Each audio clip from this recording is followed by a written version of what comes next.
Hello guys, ये class 10th का application of trigonometry का 5th लेक्चर होगा जो चैप्टर नंबर 9 है। इससे पहले 4 लेक्चर ऑलरेडी हो चुके हैं। सभी में 5 क्वेश्चंस थे एनसीईआरटी के, और लास्ट वाले लेक्चर में कुछ एग्जांपल्स मैंने कराए थे। इस लेक्चर में भी हम एक एग्जांपल कराएंगे और कुछ प्रीवियस क्वेश्चंस कराएंगे। अगर आपने इसे कर लिया तो आपको पता चलेगा एग्जाम में कैसे क्वेश्चंस आने वाले होते हैं। तो सबसे पहले एग्जांपल 6 करेंगे। जैसा कि आप क्वेश्चन आपके पास बुक होगा, बुक में लिखा हुआ है the angle of depression of top and the bottom of 8 metre tall building from the top of a multi storeyed building are 30 degree and 45 degree respectively. Find the height of the multi storeyed building and the distance between the two buildings. तो ये 2-3 बात find करना है। तो example 6 करना है सबसे पहले। तो एक मान लीजिए मल्टी स्टोरी बिल्डिंग है, ये किसी जमीन पे खड़ी हुई है और ये एक छोटी सी बिल्डिंग है। तो इस मल्टी स्टोरी बिल्डिंग के टॉप से इसके हाइट को ऐसा देखा जाता है ऊपर, तो ये 30 डिग्री का एंगल बनाता है। और इसके बॉटम को ऐसा देखा जाता है, ये 45 डिग्री का एंगल बनाता है। तो आपसे ये देखिए, अगर ये 45 है तो ये भी कितना होगा, 45 डिग्री होगा। अब चूंकि ये 30 डिग्री है तो यहाँ भी 30 डिग्री का एंगल आएगा। और आपसे कह रखा है ये बिल्डिंग जो है वो 8 मीटर की है, 8 मीटर टॉल बिल्डिंग, ये 8 मीटर की है। तो आपसे इसकी हाइट पूछ रहा है, ये पूरा y मान लेते हैं वर्टिकल डिस्टेंस, और ये पूछ रहा है ये x मान लेते हैं, ये वर्टिकल डिस्टेंस। यहाँ से यहाँ तक 8 होगा और यहाँ से यहाँ तक y माइनस 8 होगा यहाँ तक, क्योंकि टोटल y है, यहाँ 8 है तो ये y माइनस 8 होगा। तो सबसे पहले लगा देते हैं 1045, ये बड़े से ट्रायंगल में 1045 क्या होगा, y अपॉन x। 1045 1 होता है, y अपॉन x, यानी कि x इक्वल टू वाई आ गया क्रॉस मल्टीप्लाई करने से। इसके बाद लगाएंगे 1030, ये हो गया y माइनस 8 अपॉन x। ये x है तो ये भी x ही होगा। अब देखिए हमको y चाहिए और x भी चाहिए, तो हम क्या कर सकते हैं, इस x की जगह y लिख देते हैं।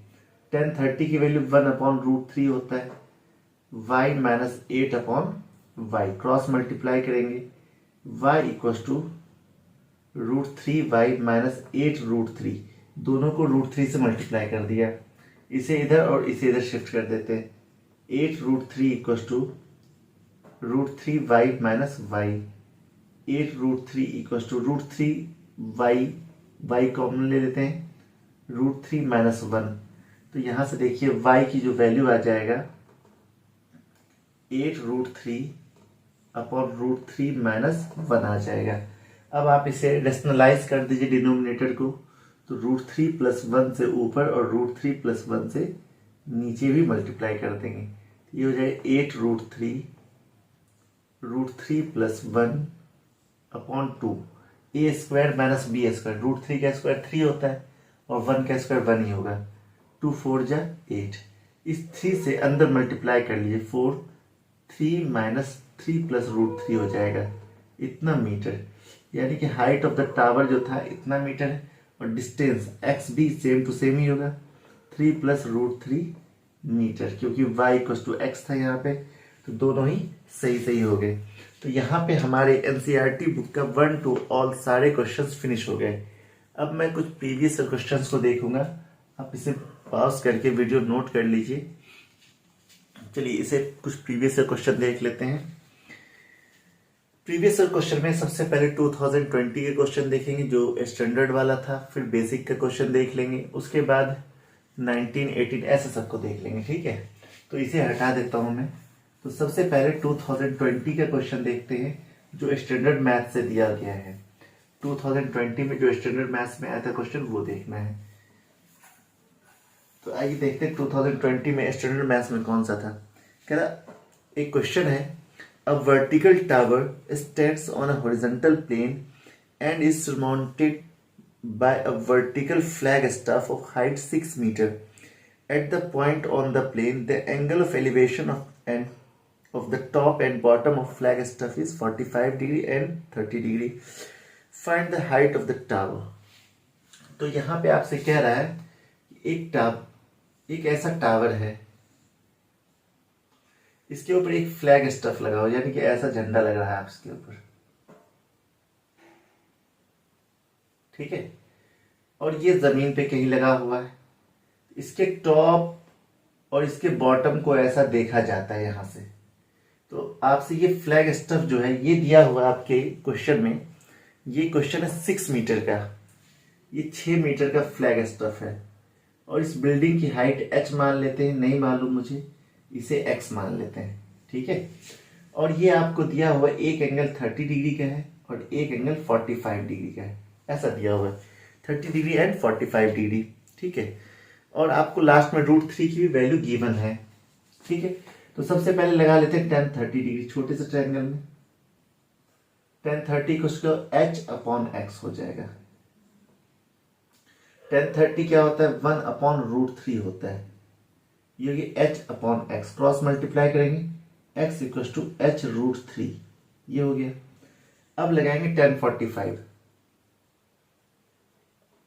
ये क्या होगा 6 + h, perpendicular 6 + h/x, base x है, x की जगह आप h√3 लिख सकते हैं। तो tan 45 1 होता है, 6 + h/h√3, cross multiply h√3 = 6 + h, h को इधर कर दीजिए और कॉमन ले लीजिए, √3 - 1 = 6, h = 6/√3 + -1, मल्टीप्लाई करेंगे √3 + 1 से ऊपर नीचे रेशनलाइज कर लेंगे, h = 6 × √3 + 1/2, 2 3 = 6, 3 × √3 की वैल्यू दी हुई है 1.73 + 1, 3 × 2.73, इसे प्लस कर लेंगे 2.73। अब मल्टीप्लाई करिए, 3 3 = 9, 7 3 = 21, 3 2 = 6 और 2 8, इतना मीटर आंसर हो गया। यानी कि बिल्डिंग की जो हाइट है 8.19 मीटर है। ये क्वेश्चन जो है 2020 का स्टैंडर्ड वाला है, तो ये देख लीजिए, आसान से क्वेश्चन पूछे गए। अब देखते हैं एक क्वेश्चन और, 2020 का बेसिक क्वेश्चन, ये 2020 का स्टैंडर्ड क्वेश्चन था। अब हम इसके बाद देखेंगे 2020 का एक क्वेश्चन जो बेसिक में पूछा गया था, तो इसे हम हटा देते हैं। I hope it's clear to you.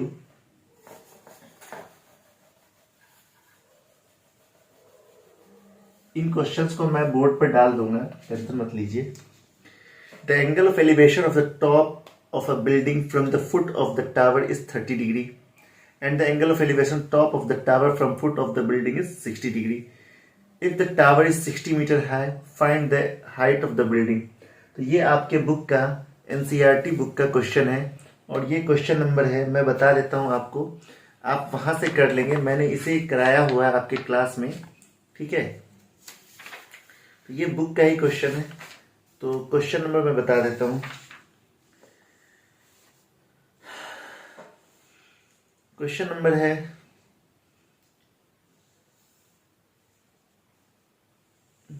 Question number 8 नहीं 9 The angle of elevation top of a building from the top of a tower is 30 degree and the angle of elevation of the top of the tower from foot of the building is 60 degree, ठीक है। If the tower is 50 meter high, find the height of the building। ये question दिया हुआ question number 9, यानी कि basic में जो आपके पूछा गया था, बेसिक 2020 में, तो ये आपके बुक का क्वेश्चन नंबर 9 है, जहां पे 50 मीटर है, इसकी जगह 60 मीटर लिख करके पूछा गया था।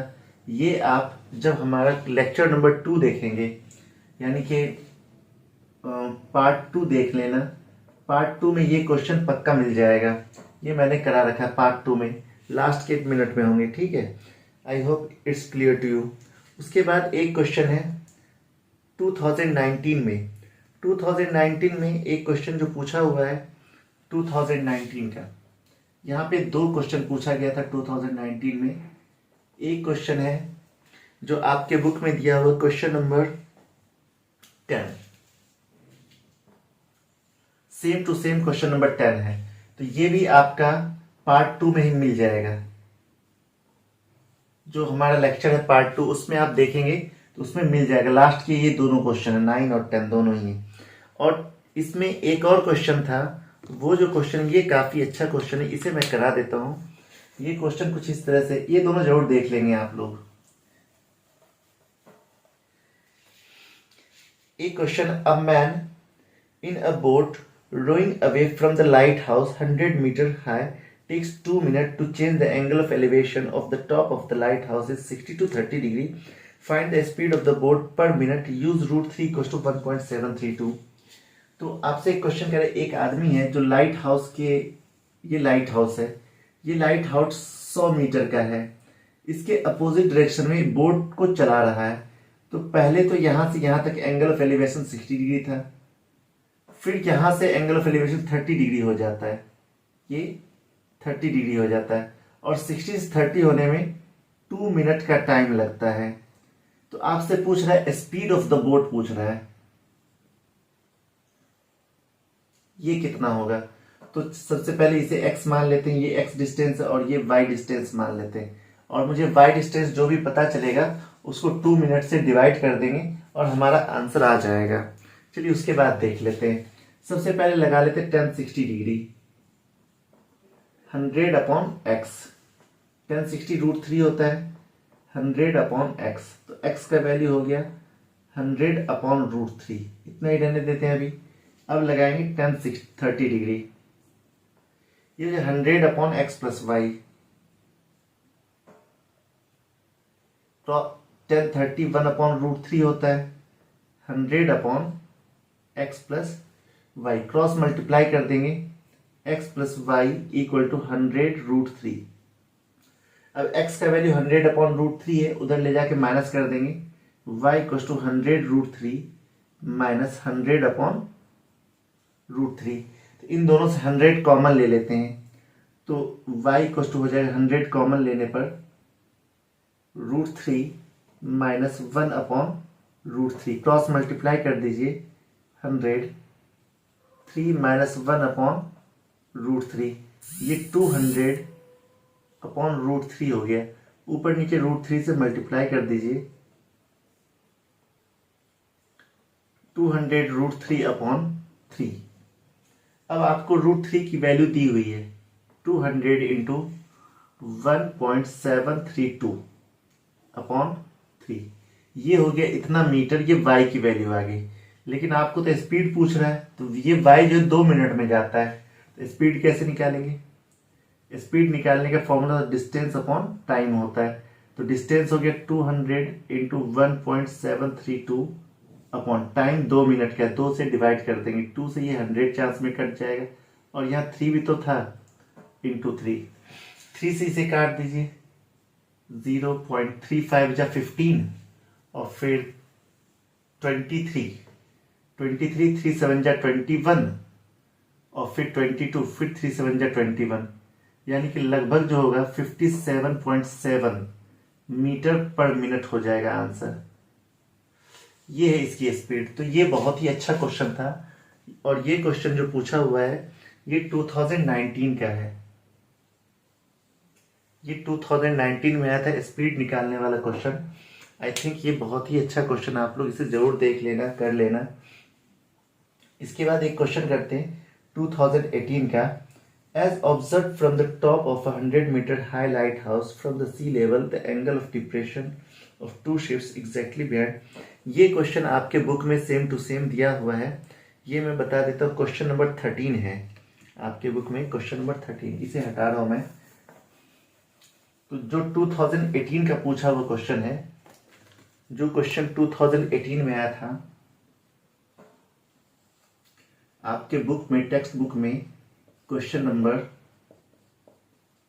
13 है, क्वेश्चन नंबर 13 है। इस क्वेश्चन नंबर 13 में और इसमें क्या फर्क है, क्वेश्चन नंबर 13 में 75 मीटर लिखा हुआ है, लेकिन इस क्वेश्चन में 100 मीटर लिखा हुआ है।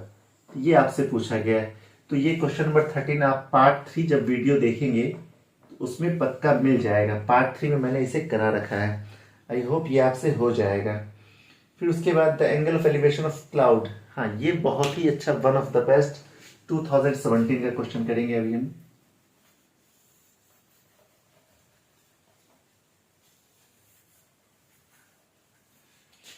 टू 2017 में एक क्वेश्चन पूछता है, the angle of elevation of a cloud from a point 60 metre above the surface of the water of a lake is 30 degree and angle of depression of its shadow in water of lake is 60 degree. Find the height of the cloud and the surface of water.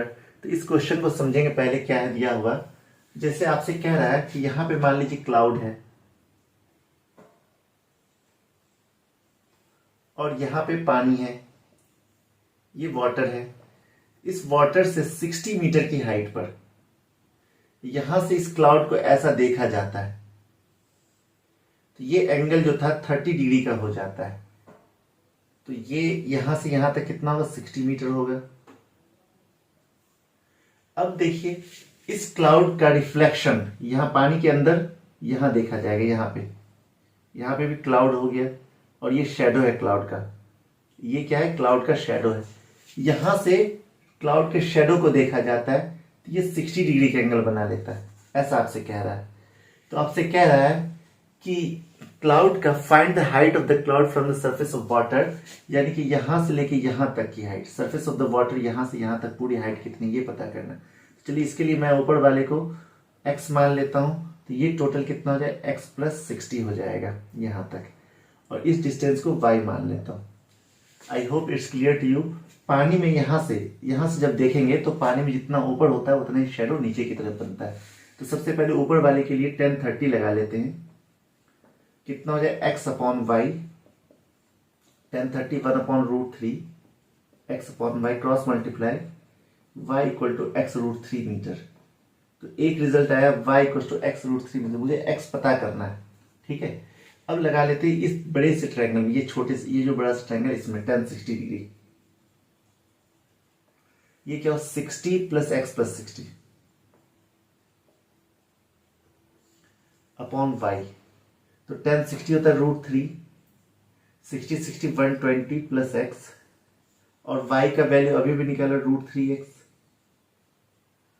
Cross multiply कर देते हैं तो 3x equal to 120 plus x, 2x equal to 120।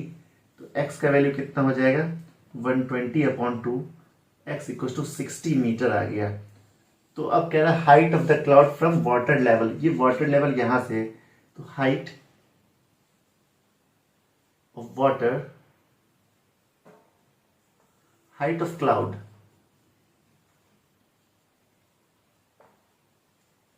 From water level, ये कितना हो गया, 60 plus 60 equal to 120 metre. ये आपका आंसर हो गया। तो ये क्वेश्चन आया था 2017 में, जो बहुत ही अच्छा क्वेश्चन है, और आपके एग्जाम्पलर प्रॉब्लम एनसीईआरटी की एक बुक आती है उसमें पूछा गया है, उसमें है ये क्वेश्चन। उसके बाद ये question, a bird sitting on the top of 80 metre high tree, ये बहुत ही अच्छा question, one of the best 2016 का। आई होप ये क्वेश्चन आपको समझ में आ गया होगा, कर लेंगे। इसे मैं हटा देता हूं।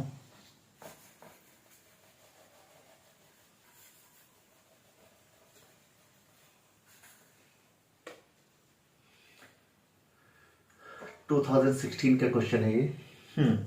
A bird is sitting on the top of a 80 meter high tree. From the point on the ground, the angle of elevation of the bird is 45 degree. The bird flies away horizontally in such a way that it remained in the constant height from the ground. After 2 seconds, the angle of elevation of the bird from the same point is 30 degree. Find the speed of the bird. तो यहाँ भी आपको speed of the bird क्या है निकालने के लिए, तो यहाँ पे मान लीजिए कोई बर्ड है और ये 80 मीटर की हाइट पर है। यहाँ पे कोई बर्ड है और ये 80 मीटर की हाइट पर है। तो आपसे कह रहा है कि अर्थ पर किसी पॉइंट से ये 45 डिग्री का एंगल बना रही है, तो ये 45 डिग्री हो गया। अब क्या, ये बर्ड उड़ना शुरू कर दिया, उड़ते उड़ते थोड़ी देर के बाद बर्ड यहाँ पे आ गया, और अब भी ये 80 मीटर की हाइट पे उड़ रहा है, 80 मीटर की हाइट पे। लेकिन अब जो है इसका एंगल जब देखा गया तो ये 30 डिग्री हो रहा था, लेकिन यहां से यहां तक आने में 2 सेकेंड का टाइम लग गया इस बर्ड को। तो आपसे बोल रहा है कि इस बर्ड की स्पीड कितनी थी ये पता कीजिए। तो मैं इसे x मान लेता हूं। तो सबसे पहले लगाएंगे 1045, ये कितना 80 upon x, 1 equal to 80 upon x. तो x की वैल्यू आ गई 80 मीटर। अभी तो ये आया है सिर्फ। अब इस वाले ट्रायंगल में 1030 लगाएंगे। 80 अपॉन, अच्छा ये डिस्टेंस नहीं मालूम, इसको y मान लेते हैं। 80 अपॉन x प्लस वाई, तो 1030 1 अपॉन √3 होता है। 80 अपॉन, यहां मैंने x को निकाला 80 प्लस वाई, क्रॉस मल्टीप्लाई, तो 80 प्लस वाई इक्वल टू 80 √3। 80 उधर ले जाके माइनस कर देंगे, y इक्वल टू 80 कॉमन ले लिया, √3 माइनस 1 मीटर। लेकिन यहाँ पे √3 की वैल्यू 1.732 दिया हुआ है। 80 इंटू 1.732 माइनस 1, 80 इंटू 0.732 मीटर, ये हो गया y की वैल्यू। लेकिन आपसे कह रहे हैं स्पीड निकालने के लिए, तो स्पीड कैसे निकलता है? स्पीड होता है डिस्टेंस अपॉन टाइम। तो डिस्टेंस हो गया 80 इंटू 0.732 और टाइम कितना हो गया 2 सेकेंड लगा। 2 से 40 चांस में ये कट जाएगा। अब 40 से मल्टीप्लाई कर दीजिए, 4 2 जा 8, 4 3 जा 12, 4 7 जा 28, 1 29 और 1 0। अब 3 डिजिट के बाद 1 2 3 डिजिट का डेसिमल, यानी कि 29.28 मीटर पर सेकेंड उस बर्ड की स्पीड थी। ये क्वेश्चन आंसर हो गया आपके बुक का। तो ये टोटल कुछ क्वेश्चन थे जो प्रीवियस ईयर में पूछे गए थे आपके क्वेश्चन। इसमें 2 क्वेश्चन काफी अच्छे रहे, जो मीटर पर सेकंड में स्पीड आया और 1 मीटर पर मिनट में स्पीड आ रहा था। ये 2 क्वेश्चन काफी अच्छे थे। ये दोनों क्वेश्चन आप लोगों को करना चाहिए, one of the best question. तो यहाँ पे एप्लीकेशन ऑफ ट्रिग्नोमेट्री पूरा चैप्टर कंप्लीटली खत्म होता है। इसके बाद हम एक चैप्टर करेंगे फिजिक्स का, जो इलेक्ट्रिसिटी से रिलेटेड होगा, और इलेक्ट्रिसिटी के सारे क्वेश्चन को 1 to all करेंगे। Thank you, bye bye, see you in the next lecture very soon.